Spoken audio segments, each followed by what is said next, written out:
You're about to listen to a short clip from a previous conversation. For the full episode, go to our podcast channel.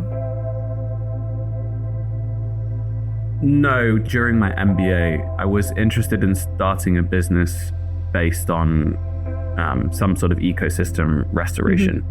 And this was triggered by, there's a big movement called rewilding, which has become super popular in the UK, and it was actually probably invented to some degree in the Netherlands. But this place was far and there's also rewilding in Europe, and there's rewilding per country, right? So, Yeah, indeed. And so a bit of it was, how can we get some of the business models from rewilding, which were very nascent, but looking interesting, and how do we make them work in the ocean? And what to look at to make rewilding work. And the rewilding from this rewilding organization is focused on rewilding on land. Yeah, that was what I was looking at. I was looking at a terrestrial rewilding project. So my mum and dad have this farm, which was very agricultural, that was making no money. And so we decided that something new needed to happen. And there were these interesting sort of government schemes that you could get into where they would sort of pay you roughly for ecosystem services. So I think Oyster Heaven to some degree has been inspired by this kind of how can you get society or governments or businesses to pay you for the value of nature? Ecosystem service is... Yeah, and I want to get this right, but our nature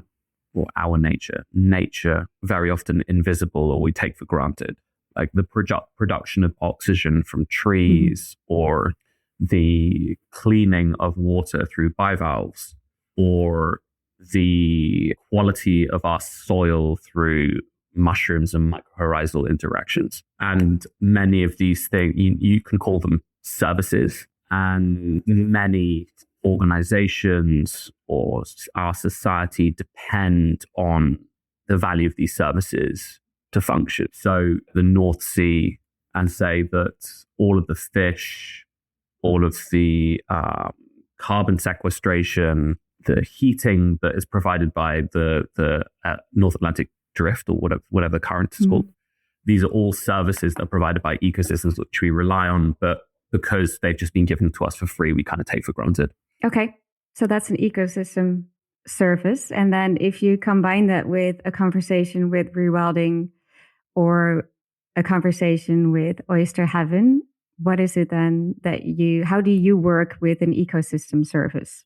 Maybe taking one step back, something I regularly say to people is nature has been the most persistently and seriously mispriced asset in history. And you'll forgive my incredibly capitalistic language around this. And I don't think capitalism is a great idea. It's the idea that we've got. And so I'm going to try and work with that language and work with that system. I think we've been treating forests as basically timber, right? We value a tree by the value of its wood. We value an oyster by the value of the protein that you can sell it for to eat. But actually, that's missing all of these incredible functions. So, the oxygen that trees produce, the microclimate, is holding soils together. It's giving life to us as well, basically. Yeah, indeed. And so oysters do three really important things. Firstly is this water cleaning facility. And you can imagine, one oyster filters 200 liters of water a day. And there were hundreds of billions, if not trillions of them in the North Sea. Until? Not that long ago. We were getting pretty good at, we were basically finishing them off at the start of the 20th century. And this is because people were over harvesting them just for a protein source, right? Just for food. Yeah, it was indeed the most common form of marine protein was oysters. And one of my most horrifying facts is a population of 2 million people in London ate almost 1 billion oysters in 1 year in 1864 or 1863. It was 400 and something oysters per person. Astonishing. Do you like oysters? Do you eat them yourself? I eat oysters. The majority of oysters that you'll ever eat are Japanese oysters in Europe that have been brought over either to be farmed or they've just become invasive. So you'll very rarely eat the native oyster, which is the one that we're working on, because they're just not around. I can imagine that it will also be a bit weird to eat what you work with. Like they're also your assets in your business. So you don't feel funny about that. So I really, we believe a lot in trying to avoid fortress ecology, the idea that nature is over there and we're over here and we shouldn't have an interaction between them. And I think in lots of different conceptual ways, we're trying to break down this idea of fortress ecology and trying to work out how we can have positive, mutually beneficial, regenerative relationships with nature.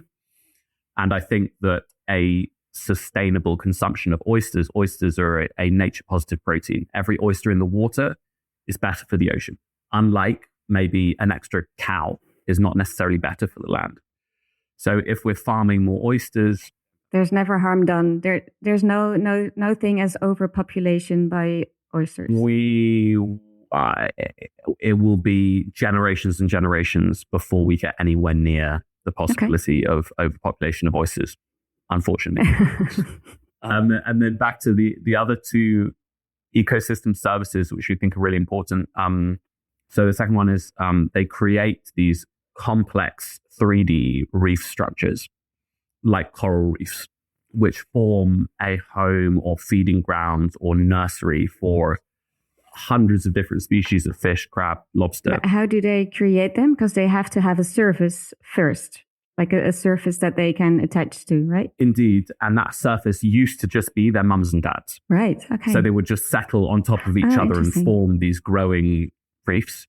But now a lot of the North Sea is just sand and mud, so they can't settle on that. So it's an inhospitable terrain. And this is where you come in. Indeed, this is one of the interventions that we need to make. But go ahead. You were talking about the ecosystem services still. So if you're at all relying on marine protein, which a lot of our society does rely on, fatty acids and fish oils are really important for human brain development, for example, and lots of people still get the majority of their protein from the ocean. So you can look at oyster reefs like natural fish factories. They're just spitting out reefs and reefs spitting out fish. And then the final thing is they used to form this almost living concrete along our coastlines. Sandy beaches in many places are a relatively modern phenomena because we've eaten the oysters that used to dominate these beaches. And so when you have places which are having coastlines eroded or houses falling underwater, this is new and potentially avoidable. And you could have oysters which are adding massive amounts of stability to the coastline. So when you say concrete coastlines, it's because there were all these layers of oysters that have a strong shell. Indeed. And that they... Got it. So I think these three things, the water quality, the sort of biodiversity enhancement, you can look at it just like fisheries health and coastal stability are the three services that we really lean into. But then there are all sorts of other things like recreation, tourism that you can also talk about as maybe ecosystem services as well. You are listening to a short clip from a previous conversation. For the full episode, go to our podcast channel. Thank you for listening to The Art of Coexistence, a podcast produced by Ourcelium Publishers. Editing by Axel Frühmann, music by Mark Oman, and hosted by me, Daphne Frühmann. Find us on your favorite podcast app and give us a follow, like, subscribe, and/or share, and we'll see you again soon.